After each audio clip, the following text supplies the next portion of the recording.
Kamusta mga ate, kuya, beshi? Si Chari po ito mula sa The Sun, Moon, Stars, PH Tarot. Ipapaalam ko lang po na ito po ay isang general read o pangkahalatang pagbabasa at maaring hindi lahat ay magtugma sa inyong sitwasyon. I-check din nyo ang inyong Moon, Rising at Venus sign. Baka doon mas tumugma ang read para sa inyo. At kung ang mensahe ay tama sa inyo, paki-like lang po at mag-subscribe kung hindi pa ninyo ito ginagawa. Okay, mag-umpisa na po tayo.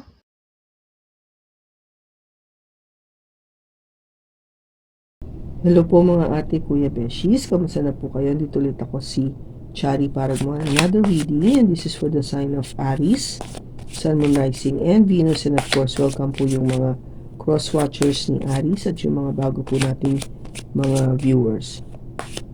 Bago po ako mag-upisa, pinapaalala ko lang po na huwag po tayo mag-skip doon sa mga ads at dahil po malaki po may tutulong nito sa ating channel. Maraming salamat po. So, tignan natin ngayon kung ano yung sitwasyon mo, Aries at yung person, and then kung may pag-asa pang maayos ito. Ghosted. Okay, so sabi dito, I'm sorry to disappear. I needed to get away and clear my head. Ghosted. Diba? Parang, sabi nga nila, minulto ka nito. Umalis, nawala, bigla na lang disappear. Lalo na nawala diba? Hindi na nagpakita. Hindi na nagparamdam. Bigla talagang naglusaw. Yung tipong ganun. Kasi, kailangan niyang umalis. Kailangan niyang mag-isip. Magkaroon ng panahon para maliwanagan ang kanyang pag-iisip. No? Things are being unclear sa kanya. No? Yung mga bagay na malabo o hindi niya maintindihan. Kaya, gusto niya munang mawala. No? Ayaw niya ma-influensyahan muna ng kanino o sino. Kaya kailangan niya mapag-isa.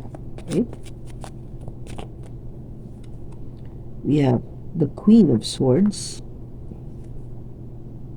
the Ace of Wands, and the Ace of Swords.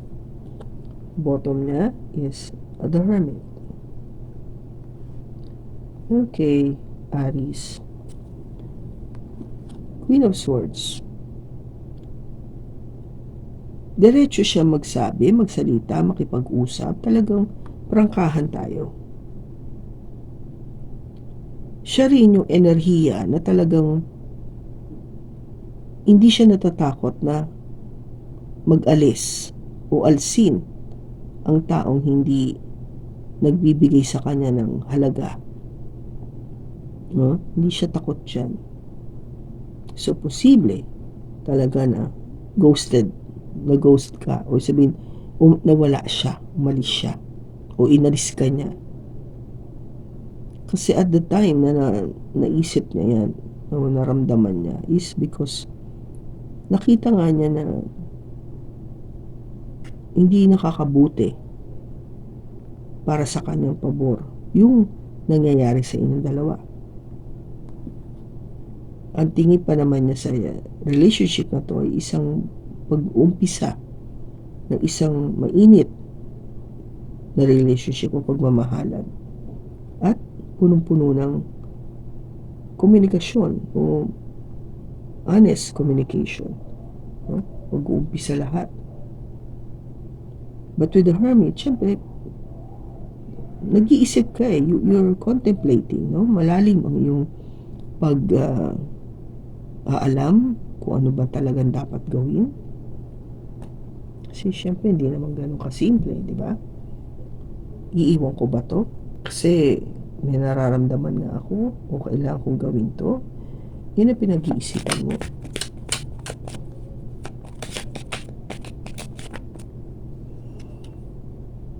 The Knight of Swords, the Page of Wands, and the Queen of Wands. Bottom niya is Justice.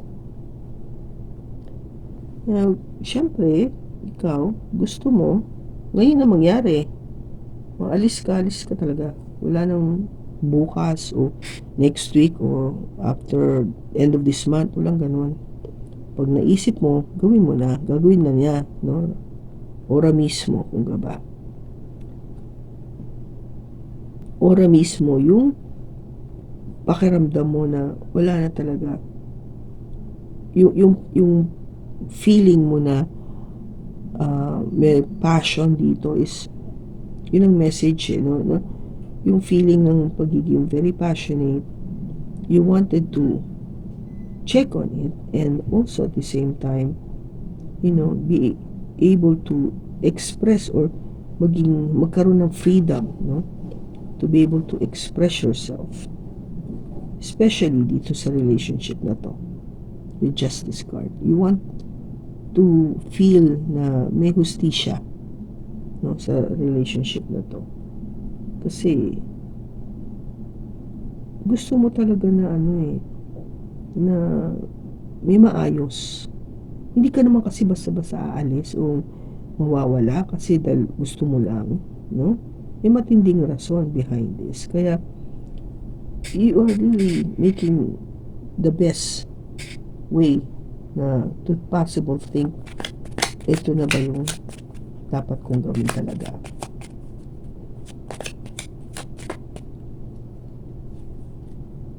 The Two of Swords, the Page of Cups, and the Knight of Wands. Bottom niya is Six of Wands. Mahirap magdesisyon, di ba? Mahirap. Ako ay kung ba pinag-iisipan ko o I'm trying my best to weigh things kung paano ko to gagawin o when ko itong gagawin, kasi actually gusto ko ngayon pero hindi ko magawa pa sa ngayon. Bakit? Kasi nakakatanggap ka kasi ng mga pagmamahal. There's always this message of passion and love from this person. Kaya hindi madali kasi alam mo mahal ka no? Gusto ka niya. But you are being parang dili-dali. Alam mo yung oo ngayon, mamaya hindi. Oo, hindi, gano'n.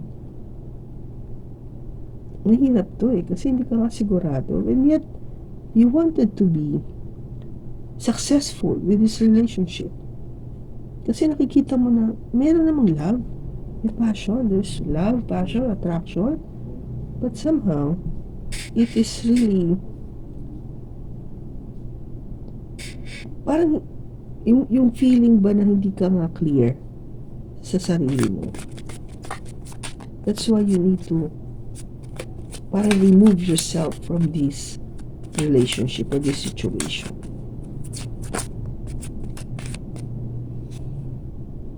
The Nine of Pentacles, the Nine of Cups, and the Four of Cups. Bottom niya is Death. Okay, Ari. So, ang bakit mahirap magdesisyon? Because you are enjoying to be single. Nine of Pentacles. Enjoy ka maging single Gusto mo. Kaya mo. Okay lang. At magiging wish fulfillment mo ito. Kung yung nga, di ba? You could stay single. Kasi, di ba sabi ko nga, wala ka namang issue dun sa kaya mo na nag-iisa. Kaya ikaw, with the Four of Cups, pinag-iisipan mo to. You're trying to make that decision with this love. Kasi, sa ngayon, this person is offering true love to you, but in a way, parang hindi mo siya pinapansin totally. Yung binabaliwala mo lang. Tipong wala mo nang pansin masyado o hindi mo binibigyan ng importansya. Diba sabi ko nga, oo ngayon, bukas hindi. Diba? With the Knight of Wands. Ano yung oo o hindi? Ito yun eh. Oo, gusto ko siya, pero bukas hindi ko na maintindihan. Ganon. Kaya, ang sinasabi sa'yo dito, tapusin mo to or magbago o magkaroon ng pagbabago.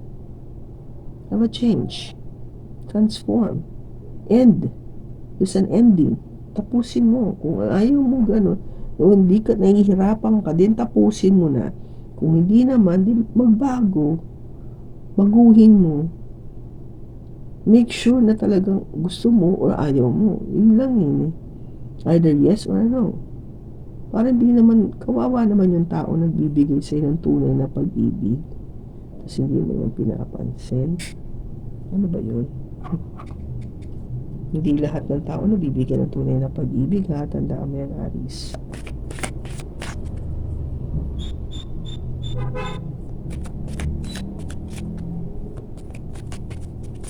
Make up your mind. Kung yan, if you wanted to disappear for a while, kasi nga, iisip mo pa kung anong gusto mo. Ano yung message mo for Aries?